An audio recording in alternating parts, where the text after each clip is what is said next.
अहंकार किसी का नहीं चला, चाहे मोदी जी हो, चाहे केंद्रीय मंत्री कैलाश जी हो, चाहे रविंद्र सिंह जी। मैंने कभी मोबाइल के माध्यम से सुना कि मैंने 2 एल्बम खुदवा दिए, एक केंद्रीय मंत्री कैलाश जी के घर पे और दूसरा उम्मीदवार राम। तो वो दोनों एक ही है, बीजेपी की ए टीम और बी टीम। और मोबाइलों में आप सुनते होंगे मोदी जी माफ़ करना, कैलाश की जगह भाई रविंद्र जी को हम भेज रहे हैं। तो इनसे साफ जाहिर होता है कि इनकी विचारधारा बीजेपी की है। चाहे किसी को वोट दो, सिंबल भले ही मत है, लेकिन दोनों बीजेपी विचारधारा के लोग हैं। ये हमारे में इसमें अंतर है, हमने खून देकर राज किया है और बीजेपी ने खून लेकर राज किया है। आपस में टक्कर किसके बीच में मानते हैं इन तीनों में, कांग्रेस के लोगों की? हम चुनाव जीत रहे हैं, उनके 2 टुकड़े हो रहे हैं, 1/2 में वो है और हम आगे हैं। इसे कॉन्फिडेंस समझा जाए और कॉन्फिडेंस? हम तो राम के पुजारी हैं और बीजेपी वाले राम के व्यापारी हैं। हम गौ माता को गौ मानते हैं और वो वोटों का साधन मानते हैं। और कई बार मोदी जी कहते हैं कांग्रेस ने क्या किया है।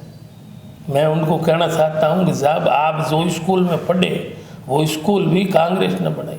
आप चाय बेचने की बात करते हैं तो जो चाय बेची वो प्लेटफार्म वो भी कांग्रेस ने बढ़ाया। उनको नहीं भूलना चाहिए कांग्रेस ने क्या किया है। तो कांग्रेस के अंदर भी लोकतंत्र है और जो प्रत्याशी बनाया 2 बार चुनाव हारने के बावजूद भी आज जनता के बीच में है, जनता की सेवा कर रहे हैं। तो लोगों ने, मेरा मानना है कि 100% मन बनाया कि उम्मीदवार राम जी जीतेंगे। नमस्कार, मेरा नाम है अभिषेक जाखड़ और आप देख रहे हैं आरजे टीवी 24। आरजे टीवी 24 की चुनावी यात्रा इस वक्त थार रेगिस्तान के अंदर है। थार रेगिस्तान की बात करें तो बाड़मेर, जैसलमेर और बालोतरा लोकसभा क्षेत्र की बात होनी चाहिए, क्योंकि ये राजस्थान ही नहीं देश भर में सबसे ज़्यादा हॉट सीट मानी जा रही है। और आज हमारे साथ खास मेहमान हैं, 55 से विधायक रहे और इस बार कांग्रेस पार्टी के साथ यहाँ जो त्रिकोणीय मुकाबला चल रहा है, उम्मीदवार राम बेनीवाल यहाँ से चुनाव लड़ रहे हैं कांग्रेस पार्टी की तरफ से, और रविंद्र भाटी निर्दलीय ताल ठोक चुके हैं, और वहीं पर कैलाश चौधरी भाजपा से प्रत्याशी हैं। उनको लेकर क्या कुछ सोचते हैं, इन सब के बारे में मदन जी से हम बात करेंगे। नमस्कार सर, आपका आरजे टीवी 24 पर स्वागत है। नमस्कार। तो सबसे पहले तो मैं यही जानना चाहूँगा, जिस जिले की मांग को लेकर 1 साल तक आप चप्पल नहीं पहने उसके बावजूद हार गए, क्या कारण रहा? देखो, ये लोकतंत्र है। लोकतंत्र में विकास या जो भी जनता की भावना के अनुरूप उनकी कदर करना, काम करना हमारा धर्म था। हमने तो धर्म अदा किया, फर्ज अदा किया। जनता की मर्जी जो निर्णय दिया है हम जनता का धन्यवाद करते हैं। जीत हार दोनों में से ये कोई नई बात नहीं है। कई लोगों को झूठी बातों में बहका कर जो निर्णय लिया है, आज जनता अफसोस करती है कि हमने जो फैसला विधानसभा में किया वो गलत किया। जो विधानसभा में गलत किया वो अफसोस करते हैं। अब फिर मौका आया है जनता को चुनाव में दिखाने का। अब क्या लगता है, लोकसभा के चुनाव है, जो चुनाव 2023 विधानसभा में उसका बदला अगर आप भाई उम्मीदवार राम जी और कांग्रेस पार्टी के उम्मीदवार हैं, आप उनको भारी बहुमत से जीताएं और दिल्ली भेजें, तो हम जनता को धन्यवाद देते हैं कि हम समझेंगे कि मेरे को जीताने के बराबर है। आज आप कांग्रेस को जिता दो, लोकतंत्र को बचाना है, संविधान को बचाना है। आज की परिस्थिति है कि कांग्रेस का जीतना बहुत ज़रूरी है। अगर तीसरी बार भी मोदी जीत जाते हैं तो उनको इतना अहंकार आ जाएगा, इतना घमंड आ जाएगा कि वो आम जनता या आम आदमी की नहीं सुनेंगे। और इस बार जनता ने मानस बनाया कि जो 2014 में मोदी जी आए, विधानसभा चुनाव में आए बाड़मेर, वापस अभी हफ्ता 10 दिन पहले आए, लेकिन इन 10 सालों में जो बातें मोदी जी ने कही, एक भी बात पर खरा नहीं उतरे। तो हम पूछना चाहते हैं कि केंद्रीय मंत्री होते हुए दूसरी बार ये चुनाव लड़ रहे हैं। तो हमने तो निवेदन किया था कि हमने जिले के बालोतरा को जिला बनाया, अन्य विकास कार्य करवाए, सैकड़ों बातें बताने के लिए हमारे पास है। हम पूछना चाहते हैं कि केंद्रीय मंत्री का दर्जा होते हुए भी आप किस काम के और किस बात पर आप चुनाव लड़ रहे हैं? एक भी उपलब्धि आपके पास में है? आप कई बार बोलते हैं कि बाजरी से मूंग बाँट बढ़ते हैं, लोग मजाक समझते हैं कि बाजरी से मूंग बाँट बढ़ते हैं।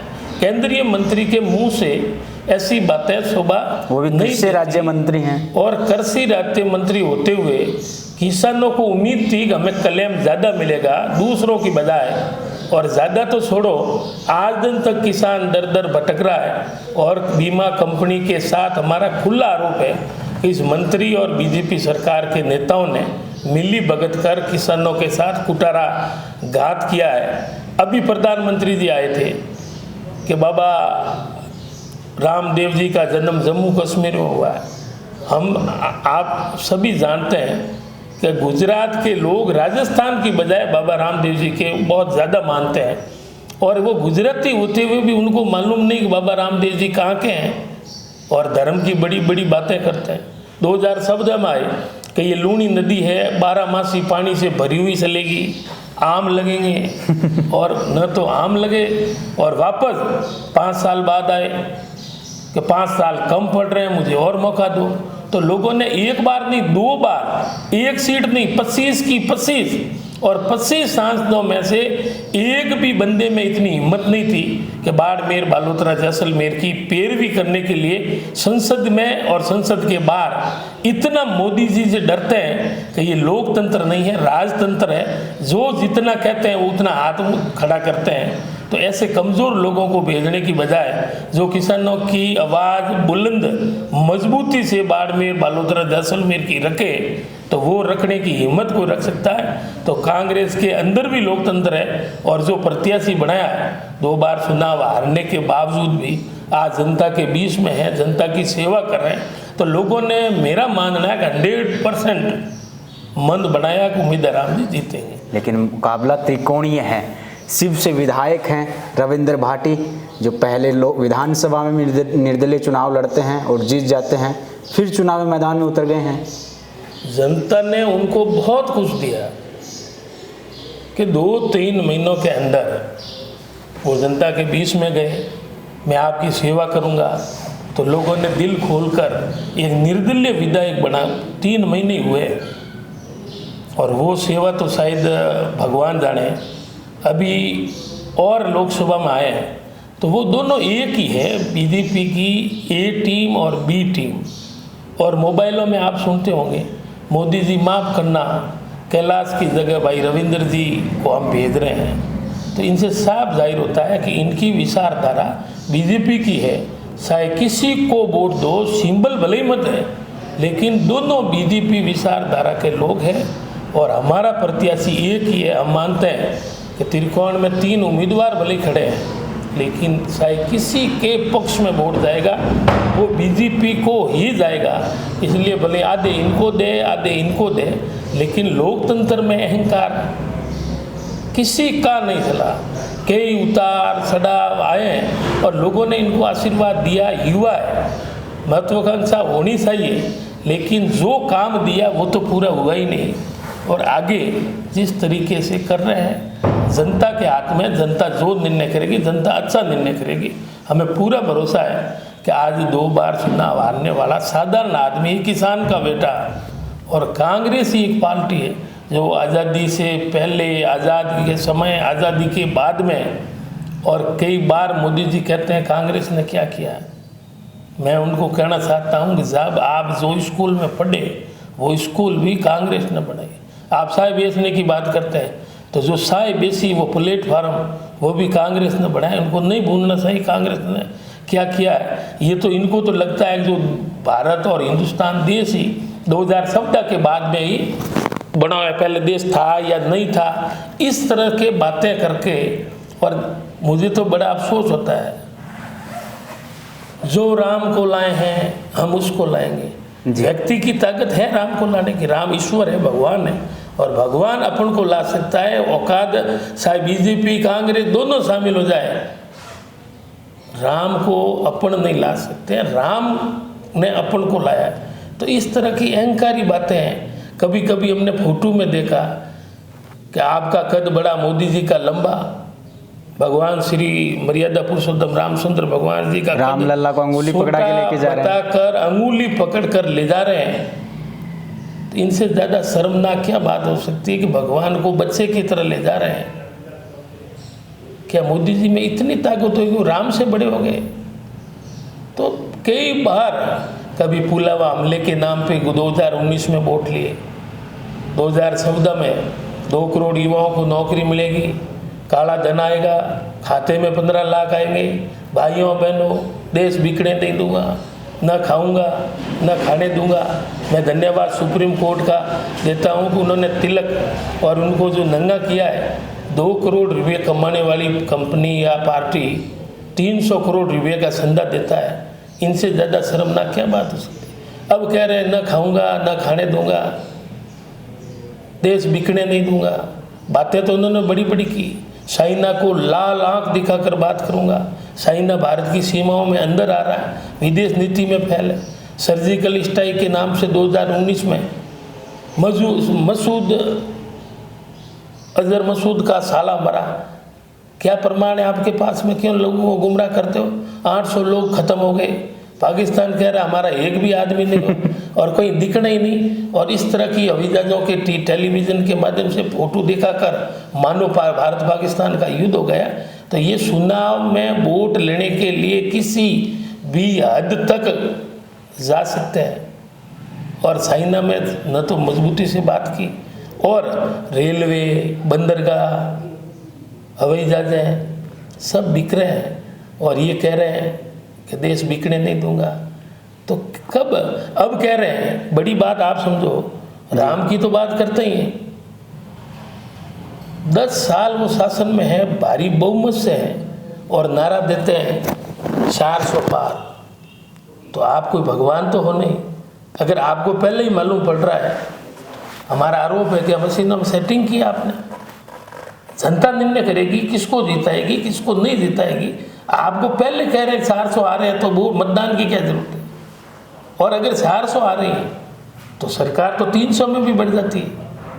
तो आप गर्मी में, धूप में, ना आनंद फानंद में क्यों भाग दौड़ कर रहे हो? बाड़मेर वाली सीट हमें दे दो। आपकी तो 400 आ रही है, 50-100 कम आ जाएगी, क्या फर्क पड़ेगा? और अभी 10 साल के बाद में कह रहे हैं ये तो टेलर है, ये फिल्म बाकी है। 2047 का विजन लेके चल रहे हैं। बंदर के बिक गए, तो क्या ये खाने पीने के बर्तन और बिस्तर बिकेंगे तब फिल्म पूरी होगी?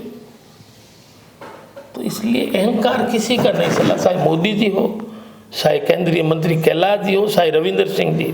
मैंने कभी मोबाइल के माध्यम से सुना कि मैंने 2 एल्बम खुदवा दिए, एक केंद्रीय मंत्री कैलाश जी के घर पे और दूसरा उम्मीदवार राम जी। अभी लल्लन टॉप का इंटरव्यू आया था, तो ये बात शोभा थोड़ी देती है कि मैंने दोनों के खुदवा ले, आप ठंडा पानी पियो और मौज करो।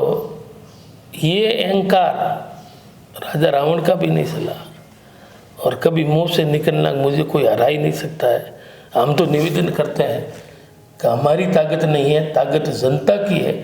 जनता माई बाप है, जनता जो निर्णय करती है, कभी हरवा देती है, कभी जितवा देती है। जनता के हाथ में। मैं कह देता हूँ मैं हार ही नहीं सकता, तो मेरी तो इतनी औकात नहीं है। जिनकी औकात होगी वो बड़ी बड़ी बात। अच्छा, रविंदर जी की आप बात कर रहे हो, रविंदर जी पे कई तरीके के आरोप भी लग रहे हैं अभी कि विदेशों से फंडिंग आ रही है। अभी वो लंदन जाके आए तो विदेशी ताकतों से मिले। बीजेपी कई नेताओं ने, जैसे आपके विपक्ष के नेता, उन्होंने भी कई आरोप लगाए कि टुकड़े टुकड़े गैंग से मिले हुए हैं।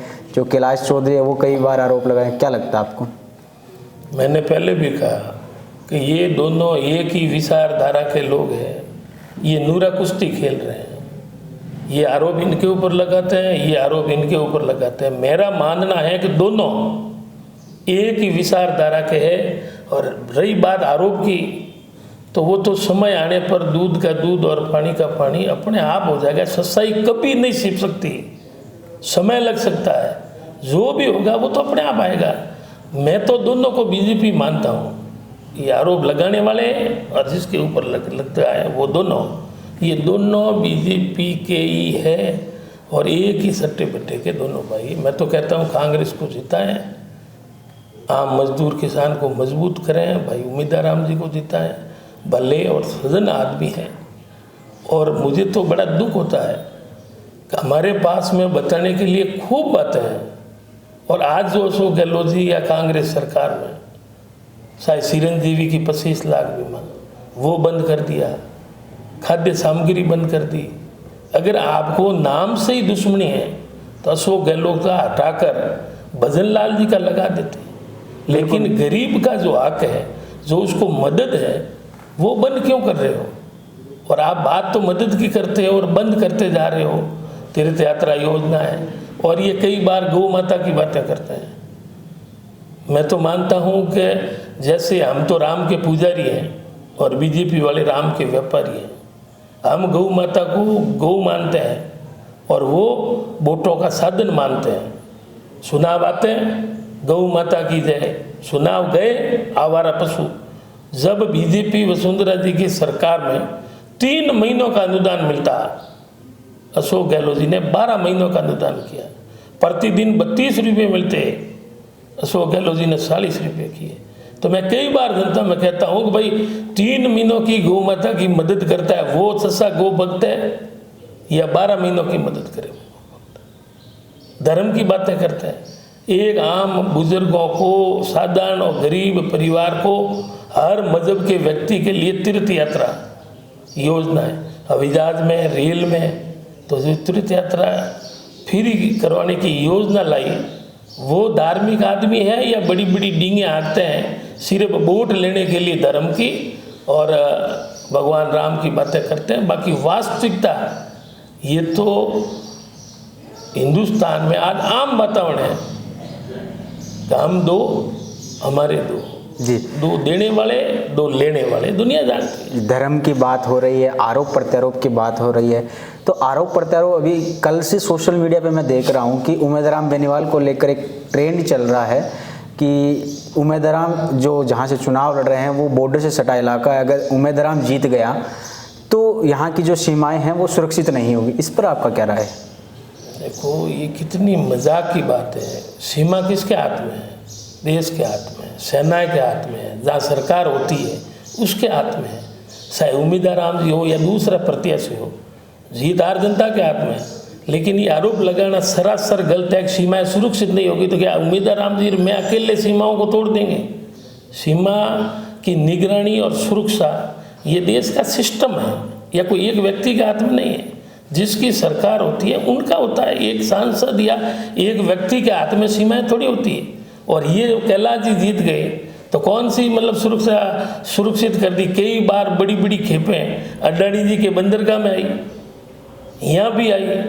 इनके 10 सालों के बीजेपी के राज में कई बार हमने मीडिया के माध्यम से सुना कि शायद नशीले पदार्थ की बड़ी बड़ी खेपें आ रही है, बड़े बड़े कई अपराधी बढ़े हैं। इनके सरकार में जितने अपराध बढ़े हैं इतने कांग्रेस सरकार में नहीं थे। कांग्रेस तो वो पार्टी है क्या सैकड़ों नेताओं ने अपनी बलिदानी, कुर्बानी और खून देकर राज किया है कि देश को सुरक्षित रखा है, देश को खंडित होने नहीं दिया है। बांग्लादेश और पाकिस्तान के 2 टुकड़े कर दिए, वो इंदिरा गांधी जी थी। और उन्होंने 2 दिन पहले भी कहा कि शायद मेरी जान चली जाए लेकिन मेरी खून का एक एक कतरा इस देश के लिए काम आए। ये कौन सी बातें करते हैं? इन भारतीय जनता पार्टी में आज़ादी से लेकर आज तक कोई अंगुली कटाने वाला आदमी नाम इनके पास में नहीं है। हमारे सैकड़ों आदमी हैं, इसलिए हमारे में इसमें अंतर है। हमने खून देकर राज किया है और बीजेपी ने खून लेकर राज किया है। आपस में नफरत, भाईचारा, झगड़ा, मरवाना और राज हथियाने के लिए तरह तरह के, अगर ये आडवाणी जी के नहीं हो सकते तो दुनिया के क्या हो सकते हैं? क्या उम्मीद कर सकते हैं? जी, आप अपराध की बात कर रहे हो। कैलाश चौधरी पे भी कई आरोप लगे हैं, ये हिस्ट्री शीटर बताए जाते हैं। कई आरोप अभी खुलने सामने आए थे और रविंदर की सभाओं में तो खुलेआम आनंदपाल का नाम लेकर कहा जाता है कि उनको सच्ची श्रद्धांजलि दी जाएगी अगर उन्हें दिल्ली भेज दिया तो। क्या कहना चाहते हैं? देखो, जो जिनका कैरियर है, चाहे तीनों उम्मीदवार हैं, कोई बाहर ही नहीं है, बिल्कुल स्थानीय है, तीनों स्थानीय हैं। और 2 बाई तो चाहते हैं, एक शिव से तीनों को यहाँ की जनता जानती है, इसलिए बड़ी सोच समझ कर जनता निर्णय करेगी कि हमारा हित किस में है। वो जनता बहुत समझदार है, जीताने वाले को हरवा देती है, हारने वाले को जीता देती है। ये राजनीति है, ये जनता है, जनता ही माई बाप है। उम्मीदवार या हम बड़े नहीं हैं, ऐसा हमने 4 बार चुनाव लड़े। जनता जो आशीर्वाद देती है वो जीत जाता है। सब लोकल है, सबको जानते हैं, अपने अपने प्रयास कर रहे हैं। लेकिन मेरा मानना है कि जो चुनाव लड़ रहे हैं इनके हाथ में न तो हारना है न जीतना है। जीतने वाली शक्ति इस कौम की जनता है और हमें तो पूरा भरोसा है कांग्रेस इस बार जीतेगी। मोदी जी का जो मिशन है, इनके दाढ़ में काला है कि 400 पार। अरे भाई, सरकार तो 300 में बढ़ती है, 400 लाके आप कौन सा। एक समय था कि बीजेपी की मात्र 2 सीटें थी और राजीव गांधी जी के समय 400 पार सीटें थी, लेकिन कभी मजाक या कभी इनका विरोध नहीं किया। उन विपक्ष का मान और सम्मान रखा।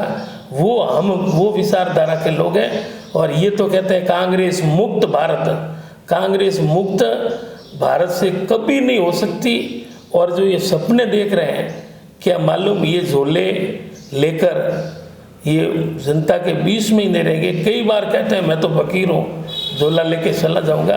तो ये जनता इंतजार कर रही है, 4 तारीख को ये झोला लेकर जाने की तैयारी में। बाड़मेर, बैतूल और जो ये विधान लोकसभा क्षेत्र है बालोतरा, इसका विजन क्या रहेगा आपका कांग्रेस का? देखो, विजन ये लोकसभा चुनाव है, विधानसभा के मुद्दे अलग है, लोकसभा के अलग है। और बालोतरा की जनता तो बड़ी खुश है कि पहली बार 17 बार चुनाव हुए और ये पहला चुनाव है जो एक नई चीज लोगों को देखने को मिल रही है। पहले आता था बाड़मेर, जैसलमेर लोकसभा, और आज तीसरा नाम आप ही सुन रहे हैं, बाड़मेर, जैसलमेर, बालोतरा। शायद विपक्ष हो पक्ष हो, सामने वालों को बोलने के लिए, लिखने के लिए मजबूर कर दिया। तो वो किस कारण हुआ? अगर जिला नहीं बनता तो क्या ये बालोतरा का नाम लेते? तो हमें तो गर्व है कि भले हमें चुनाव हार गए, लेकिन ये नाम अमर हो गया। हमने बड़े गर्व से कहा जिला नहीं बनेगा जब तक आराम से नहीं बैठेंगे। आज बालोतरा का अमर नाम हो गया। तो मैं तो मानता हूँ कि मैं विधायक नहीं बना, इनसे भी इस चीज़ को बड़ा मानता हूँ कि मेरे बालोतरा का नाम अमर हो गया। इनसे लिए मेरे लिए बड़ी क्या बात होगी। टक्कर किसके बीच में मानते हैं इन तीनों में, कांग्रेस के लोगों की? हम चुनाव जीत रहे हैं, उनके 2 टुकड़े हो रहे हैं। 1/2 में वो है और हम आगे हैं। इसे कॉन्फिडेंस समझा जाए और कॉन्फिडेंस? नहीं, पूरा विश्वास, 100% मैं कह रहा हूँ। ये विपक्षी लोग उस फिराक में थे कि भाई कांग्रेस में गुटबाजी है, कांग्रेस के नेता आपस में झगड़ रहे हैं। मैं मानता हूँ कि ज़रूर पहले कुछ कमी थी, लेकिन आज, और मैंने चुनावी सभा में भी कहा कि जो हम पूरे तीनों जिले के राजनेता, कार्यकर्ता या बड़े जो हमारे लीडर हैं, एक जाजम पे, एक मंच पे, एक बाप की औलाद, एक परिवार की तरह बैठे हैं। अगर 3 महीने पहले ये स्थिति में हम आपस में बैठ जाते हैं तो 8 सीटें हम जीते।